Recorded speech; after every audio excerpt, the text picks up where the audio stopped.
નમસ્કાર, હું છું બળદેવસિંહ ચૌહાણ. આપ જોઈ રહ્યા છો તારણ ન્યૂઝ. આવો જોઈએ આજના સમાચાર. સતલાસના વાવ ગામમાં નાળું તૂટતા રસ્તામાં અવરજવર બંધ. આજે મધ્યરાત્રિથી જ વરસાદની ધમાકેદાર બેટિંગ થતાં વરસાદના કારણે વાવ ગામની અંદર પ્રવેશતા જ બાજુમાં આવેલ નાળું તૂટતા ત્યાંના રહીશોને અવરજવરમાં મુશ્કેલીનો સામનો કરવો પડ્યો. વાવ ગામના રહીશોના જણાવ્યા મુજબ જાણવા મળ્યું હતું કે પાણીનો નિકાલ કરવા માટે અહીંયા કોઈ જ પ્રકારની વ્યવસ્થા કરવામાં આવી નથી. ચોમાસું આવે ત્યારે આ જ પરિસ્થિતિ ઊભી થાય છે.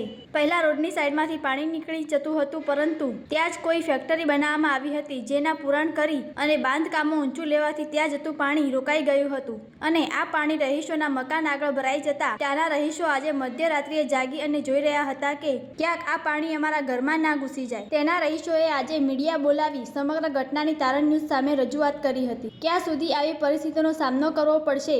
પાણીના યોગ્ય નિકાલ માટે તાત્કાલિક ધોરણે કોઈ પગલાં લેવામાં આવે તેવી માંગ કરવામાં આવી. બ્યુરો રિપોર્ટ, તારણ ન્યૂઝ. હવે આ તેલની ફેક્ટરી હોય બનાવી છે તે અમારા વર્ષોથી પાણી ત્યાં નાળું હતું તે જતું હતું, પણ અમને ફેક્ટરી બનાવી ને એટલે આ વર્ષથી અમારા ઘરે પાણી વાળ્યું છે તો એ લોકો કોઈ અમારી વાત સાંભળતા નહીં. કહેવા જઈએ ને તો અમને કહે તો જો જતું હશે એ જહા, તો કોઈ અમારી વાત સાંભળવા મંજૂર નથી સાહેબ.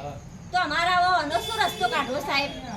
અમારો છોકરો આજે ઘરે છે, નાળું તૂટી ગયું છે, તે છોકરોને કઈ રીતના અમારા બેબીઓ વિસનગર ભણવા જાય છે તો રસ્તો જ નથી. ક્યાંથી છોકરીઓને શાળામાં મોકલીએ સાહેબ અમે? તો આજે ઘરે છે તો અમારે અમે શું કરવું? કોઈ અમારી વાત સાંભળવા તૈયાર નહીં. આ પાણી છે જાય અમારા ઘર પડી જાય તો છોકરા મોકળા ઘરે છે, શાળામાં નહીં જો.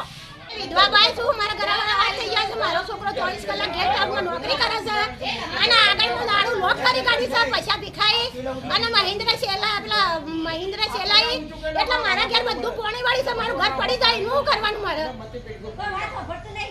અને મારી વાત સાંભળતા નહીં મુકાવું છું અને આખા પાણીના વંડોએ મારા હોલ મેલ્યા છે તે મારા ઘેર પાણી પડે છે.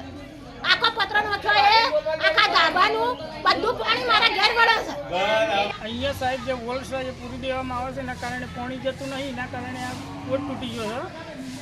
રોડ તૂટી ગયો આખો અને છોકરો શાળામાં જવા નહીં. કઈ રીતના જાય છોકરો શાળામાં? છે પેલી બાજુએ પાણી છે, પાછળ ત્યાંથી જવાનું સાહેબ. બાગનું પાણી નીચે ખાડા વિસ્તાર છે, અમારા હરિજનનું પાણી નીચે આવે છે નાળા ઉપર.